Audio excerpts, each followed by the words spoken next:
We're back, ready for round two. We're back, ready for round two. How many times are we going to use that on this site? Let's look at some shit. Again?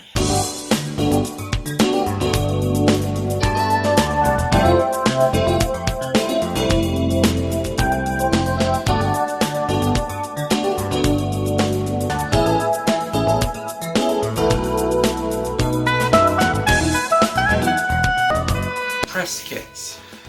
So if you don't know, press kits are what studios would send to newspapers and magazines to advertise their movie.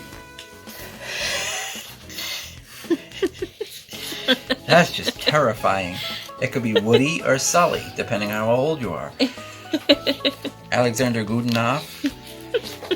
These are just... That should be in a frame. Wonderful. They're just wonderful. You'd think they'd be pricey, but they're not. But like I said, they're just so common because they just sent them to every newspaper in the country. So you got to figure what it'd be like 50,000 different newspapers. So it comes with these photos, and newspapers can put these photos in the paper as stills, but then pages and pages of information about it to reference if they wanted to write a column about it. Steven Spielberg presents a Richard Benjamin film. Tom Hanks, Shelley Long, The Money Pit. This one did it right, because this is just gorgeous. To think this was mass-produced. But it is it's incomplete. Slides. Color slides. So if they wanted color photos, so there's a handful of your key players right here. As of November 20th, 1989, whatever the hell that means. Cast and crew. Synopsis about the cast, about the filmmakers, all about Fred Savage, he gets his own packet. All about Beau Bridges, he gets his own packet. Lloyd Bridges was their father. What was he in? Lloyd Bridges? Yeah. Sea Hunt. Ba, ba, ba, ba. Oh, oh, oh, oh. Okay. This is a bag of music. Sheet music. I just like having them for having them. Here's all the sheet music for the White Album. And it's just cool just for the sake of being cool. New Beatles song folio, $4.95. So that's not even like a yard sale sign. This is from whatever store this was advertised in. Hand drawn, new. I've never. This has got to be rare. So they took the 4 8x10s that came with the album and made a poster out of those. Wow. Was it all the lyrics? It's the lyrics on the back with weird little drawings. This has got a guy and a monkey, so everybody's got something to hide. A handful of pages that are black and white or blue and white. Portions of the poster. This is neat. This is a tattoo right here. Interesting stuff. And then just for songs. Hey, look. I just try to get them whenever I can. Wow. Broken Wings. Have to have this. It's my favorite song. This was an insert in Sgt. Pepper. Several cutout. They were called badges. And this is like a stand-up diorama. I don't know what you call these. You cut these out. You put them on your shirt. So it came with toys. Yes. Sgt. Pepper cutouts. Yeah. A lot of people don't know this about the album. Yeah. It came with prizes inside. Fucking cereal box. Sheer Heart Attack poster. This is one of the more crude things I've ever seen. It's so 70s though. Wow. Just made them look like some random 70s band. White Album poster. We've been over that. Get Back sheet music. The John Lennon Story from December 11th, 1980. I'm guessing there was a lot of literature written about him around that time. A lobby card from Help. I'm looking through this right now and I have no idea what it is. Some pulp fanzine called Good Day Sunshine with a picture of Paul and Stevie Wonder on the cover. I guess I just described everything I know about this. Target Toss. What were they? Probably green splats, right? Yeah. It's magnetic. You throw it and you get points like a dartboard. This is the better side. So, because it depicts the whole SNCC lineup for when it started. What would have been the order probably? It probably would have been Ren and Stimpy, Clarissa, Roundhouse, Afraid of the Dark, and then all these corresponding little pieces of artwork to represent each one. Let's see what's in these folders. Folders.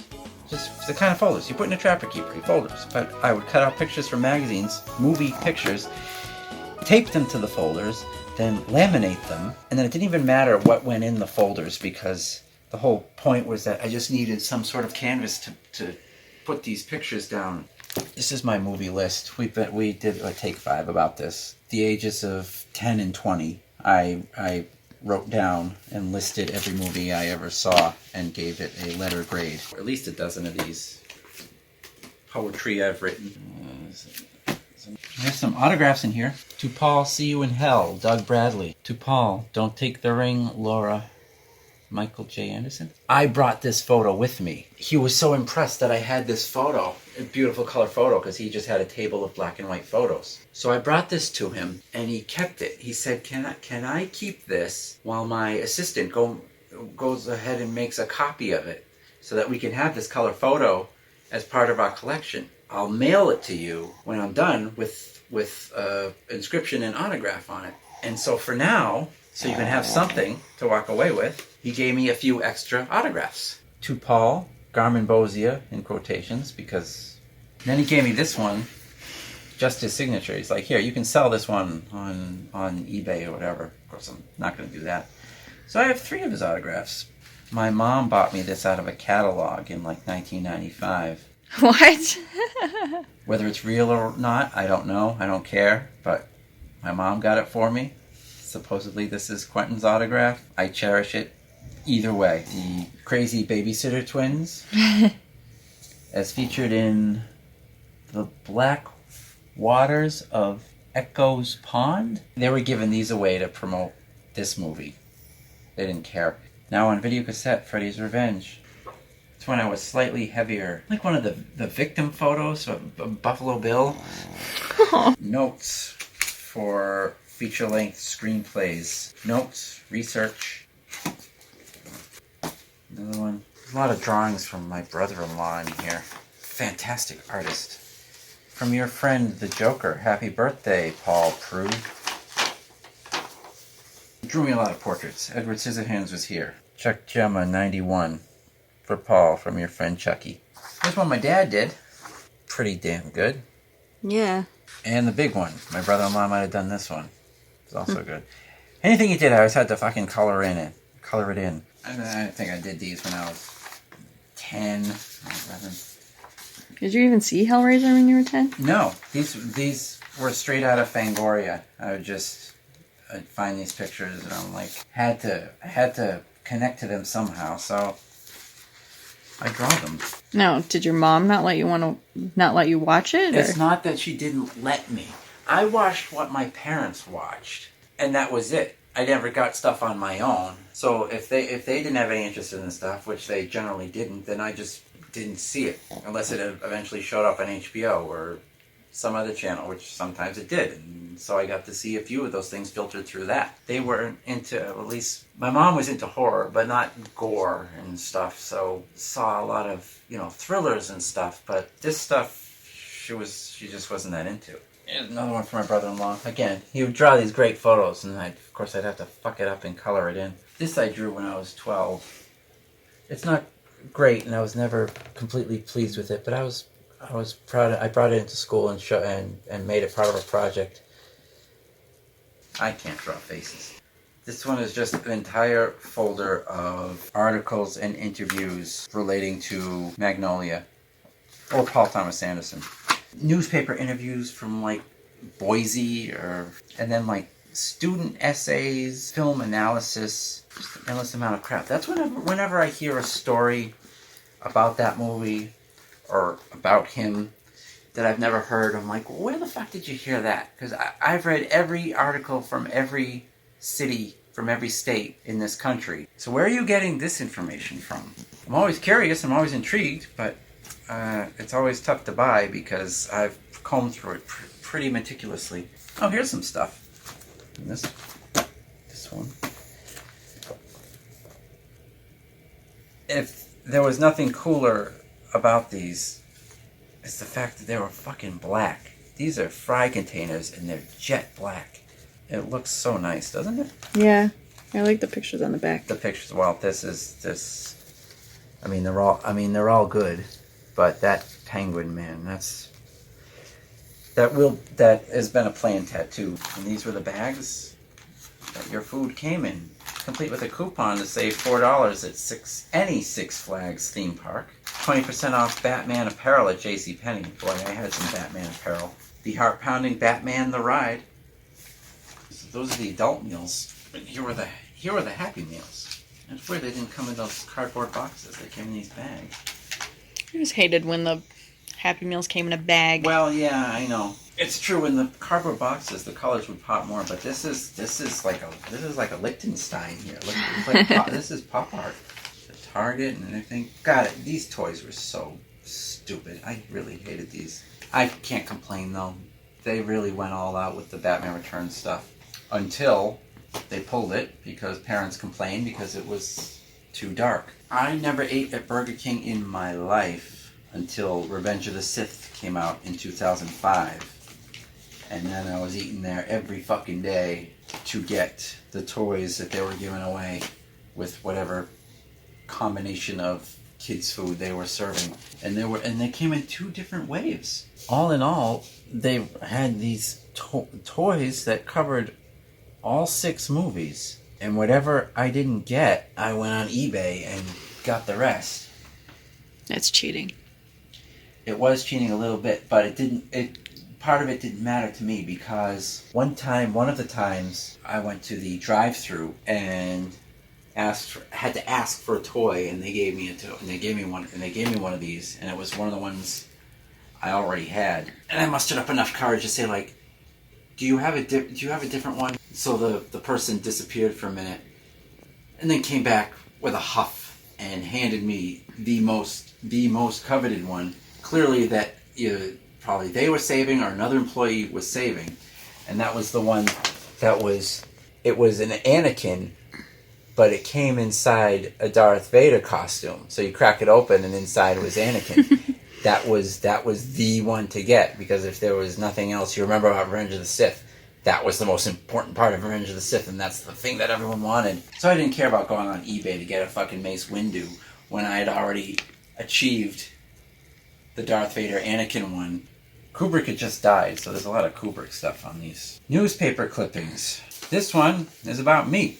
Master P's Theater. One local video editor has built a following paying homage to Hollywood's coolest directors, so why is YouTube all up in his grill? This kid's gonna go far. The new stars of Star Wars, featuring Ewan McGregor. Am I saying that correctly? Film critics Gene Siskel dies in Chicago hospital. Day-Lewis inhabits his roles. Stanley Kubrick, director of 2001, Clockwork Orange, dead at 70. A true visionary, Kubrick left an indelible stamp on cinema. Stanley Kubrick, master filmmaker, is dead at 70. Eyes put Kidman Kubrick in brutally honest spot. Hotel drug overdose. Eyes Wide Shut, provocative but not fulfilling. Oh, what a shame. Heavy-handed insider, a smart if smug story. I'll agree with that. I'll agree with that. I don't care. Fuck it. Golden Globes put spin in Oscar predictions. Fucking Shakespeare. I did not get the USA Today.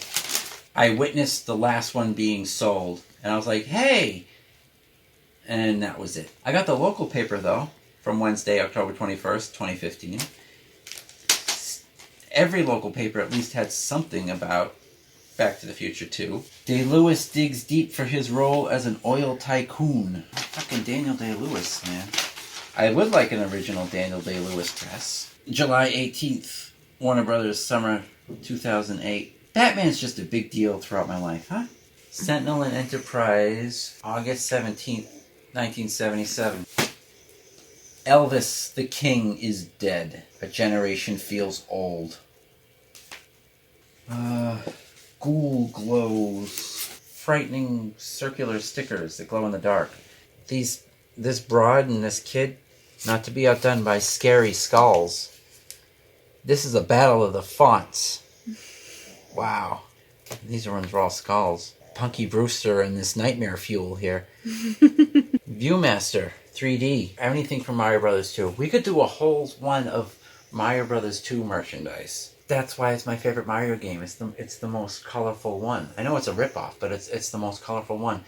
And most of the characters didn't go on to any other sequels. Every character in that game would have made a great choice in like Mario Kart.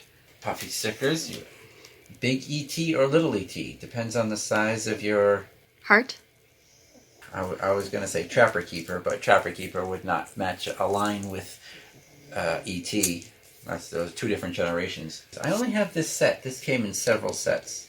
Of course, Nintendo stickers in 1988 came in so many different formats. This one, which was also a poster, which hung on my wall. Any Mario artwork came with so much detail because it was full of so many colorful characters. You just like, again, that Sgt. Pepper analogy. You just stare at it for hours and point and look at all the little different characters in different shades of color. Zelda didn't get enough artwork like that, but it should have been the same deal. We got rid of 90% of what we had. Logically, only 10% of what we used to have. And look how much fits into this bin. I still don't know what you call this. Your self-storage facility. And look at it. You could fit in a whole life into here. And it's just one of these. We have more of these. But I'm so fucking exhausted that I don't think I want to do another one of these. Hey guys. Subscribe.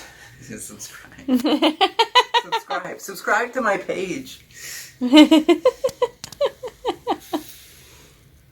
Or don't. Whatever. I don't give a fuck. Fuck you. Where do we build a house? How do the roses grow?